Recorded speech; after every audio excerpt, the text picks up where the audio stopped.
Hello friends, take भारतीय YouTube channel में आप सभी का स्वागत है। आज की इस वीडियो हम बताने वाले बीपीएससी के तहत बहाल होने वाले शिक्षकों के वेतनमान के बारे में। जी हाँ, कुछ दिन पहले बिहार सरकार ने जो शिक्षकों की बहाली के लिए नई नियमावली अपडेट की है, अर्थात यहाँ पे बीपीएससी के माध्यम से सभी की बहाली होगी। तो उसमें बहुत सारे लोग यहाँ पे बार बार पूछ रहे थे कि यहाँ पे बीपीएससी के तहत जो भी शिक्षक बहाल होंगे उनका वेतन क्या होगा, और इसको लेकर यहाँ पे बहुत सारा डाउट चल रहा था। तो उसी डाउट को क्लियर करते हुए अब यहाँ पे मैं बता दूँ, इससे संबंधित ऑफिशियल अपडेट आ गया है। अर्थात वहाँ पे जो बहाली होगा बीपीएससी के तहत शिक्षकों का, उसमें कितना सैलरी मिलेगा आज की इस वीडियो में पूरा बताने वाला हूँ। लेकिन उससे पहले चैनल पर नया है तो प्लीज चैनल को सब्सक्राइब कीजिए, बेल आइकन ऑन कर दीजिए ताकि आपको हमारे सारे वीडियो की नोटिफिकेशन सबसे पहले मिले। तो चलिए शुरू करते हैं। इसी के तहत बहाल होने वाले शिक्षकों के वेतनमान के बारे में ऑफिशियल अपडेट जानने के लिए हमने आज के पेपर का स्क्रीनशॉट लिया है। देख सकते हैं यहाँ पे फैसला पहली से 12वीं तक के 1,78,000 शिक्षकों की होगी नियुक्ति। यहाँ पे जो 1,78,000 दिया जा रहा है, ये अलग अलग टाइम पर अलग अलग यहाँ पे अपडेट देखने को मिल रहा है। कहीं पे 2 लाख, कहीं पे 3 लाख, इस तरह का देखने को मिले। यहाँ पे क्लियर कट अभी स्पष्ट नहीं किया गया, लेकिन यहाँ पे जो शिक्षकों को बहाली होगा उसके लिए यहाँ पे फाइनल सैलरी के बारे में बता दिया गया है। सबसे पहले जाली बीपीएससी से भर्ती होने वाले शिक्षकों का वेतन मानता है, अर्थात यहाँ पे राज्य स्तर का दर्जा दिया जाएगा, यानी राज्य के अंदर कहीं भी उनका ट्रांसफर किया जा सकेगा, एक जिला से दूसरे जिला, दूसरे जिला से तीसरा जिला।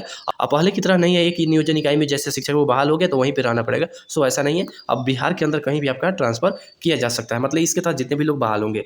अब सबसे पहले यहाँ पे सैलरी के बारे में जान लीजिए। तो मूल वेतन यहाँ पे 25 से 32,000 तक रखा गया है, और यहाँ पे 4 कैटेगरी में बांटा गया है। अर्थात यहाँ पे जो सैलरी स्लिप है उसको 4 कैटेगरी में बांटा गया है। सबसे पहले यहाँ पे देखेंगे वर्ग 1 से 5 तक के जो होंगे उसके लिए मूल वेतन 25,000, वर्ग 6 से 8 तक है उसके लिए यहाँ पे मूल वेतन 28,000, और यहाँ पे वर्ग 9 से 10 का है तो उसके लिए यहाँ पे 31,000 मूल वेतन, और यहाँ पे वर्ग 11 से 12 का है तो यहाँ पे 32,000 मूल वेतन रखा गया है। अब यहाँ पे न्यूनतम और अधिकतम देख सकते हैं वेतन कितना रहेगा। तो न्यूनतम यहाँ पे 35,700, अर्थात वर्ग 1 से 5 के बीच में जो लोग हैं तो न्यूनतम 35,700 से 38,700। अब ये बेसिकली क्या होता है, ग्रामीण और शहरी क्षेत्र पर डिपेंड करता है। अर्थात यहाँ पे अगर आप ग्रामीण क्षेत्र में आपका पोस्टिंग होता है तो वहाँ पे आपको वेतन न्यूनतम 35,700 मिलेगा, और शहरी क्षेत्र में हो रहा है तो वहाँ पे 38,700 मतलब अधिकतम वेतन मिलेगा। और अगर यहाँ पे आपका पोस्टिंग शहरी क्षेत्र में होता है तो वहाँ पे महंगाई भत्ता के अनुसार यहाँ पे अधिकतम वेतन आपको 38,700 देखने को मिलेगा।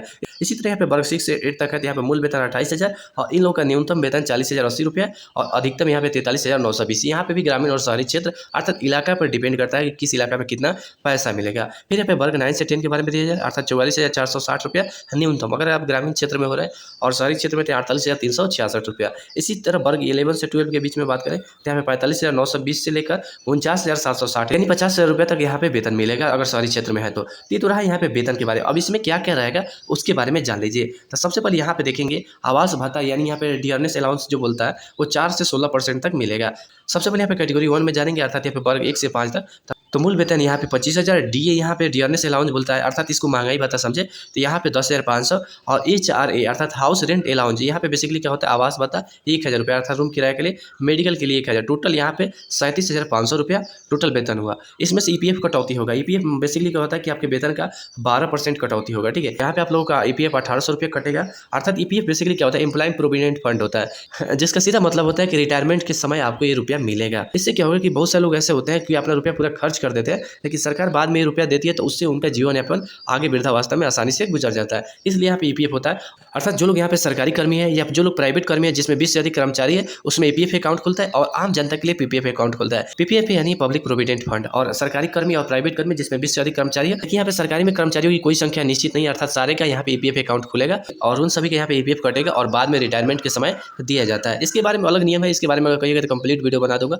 दूसरा कैटेगरी आता है यहाँ पे वर्ग 6 से 8 के बारे में। यहाँ पे मूल वेतन देखेंगे 28,000, डीए अर्थात यहाँ पे डियरनेस अलाउंस यानी महंगाई भत्ता 11,760, फिर यहाँ पे HRA अर्थात यहाँ पे आवास भत्ता 1,120 रुपये, मेडिकल 1,000, कुल वेतन यहाँ पे 41,880 रुपया, ईपीएफ कटौती 1,800, मासिक वेतन यहाँ पे 40,080 रुपये हो जाएगा। फिर यहाँ पे कैटेगरी 3 में देखेंगे, अर्थात यहाँ पे वर्ग 9 से 10 के जो भी शिक्षक होंगे उन लोग का मूल वेतन 31,000, डीए अर्थात यहाँ पे डियरनेस अलाउंस यानी महंगाई भत्ता 13,020 रुपया, HRA यानी यहाँ पे हो जाता है आवास भत्ता 1,240 रुपया, फिर मेडिकल 1,000 रुपया, कुल वेतन 46,200, और फिर इसमें भी ईपीएफ कटेगा यानी 44,460 रुपया आपको टोटल वेतन मिलेगा।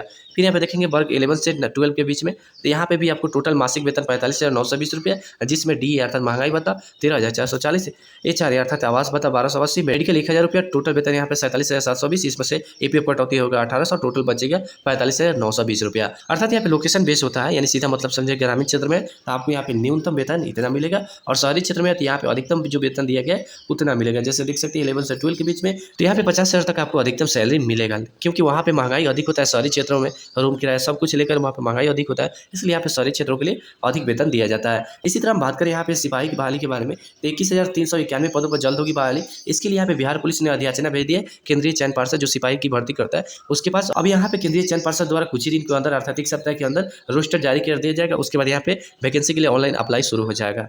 अब यहाँ पे शिक्षकों का जो टोटल यहाँ पे वेतन भुगतान होगा, अर्थात यहाँ पर नई नियमावली के तहत जो भी बहाली होगी तो राज्य सरकार का कितना खर्च पड़ेगा, तो यहाँ पे राज्य सरकार के ऊपर 106 अरब का खर्च बढ़ जाएगा। इसके बारे में आप पढ़ना चाहें तो पूरा डिटेल्स दिया गया है, आप इस पर क्लिक करके पूरा पढ़ सकते हैं। लेकिन इससे आप लोगों को कोई लेना देना नहीं है, तो इसलिए इसके बारे में मैं डिटेल्स नहीं बता रहा हूँ, आप पढ़ सकते हैं। यह रहा बीपीएससी के तहत बहाल होने वाले शिक्षकों के वेतनमान के बारे में। आशा करता हूँ वीडियो पसंद आएगा और इस वीडियो को प्लीज चैनल को सब्सक्राइब कीजिए, लाइक कीजिए और शेयर करना बिल्कुल ना भूलें। तब तक मिलते हैं फिर किसी वीडियो के साथ। जय हिंद, वंदे मातरम।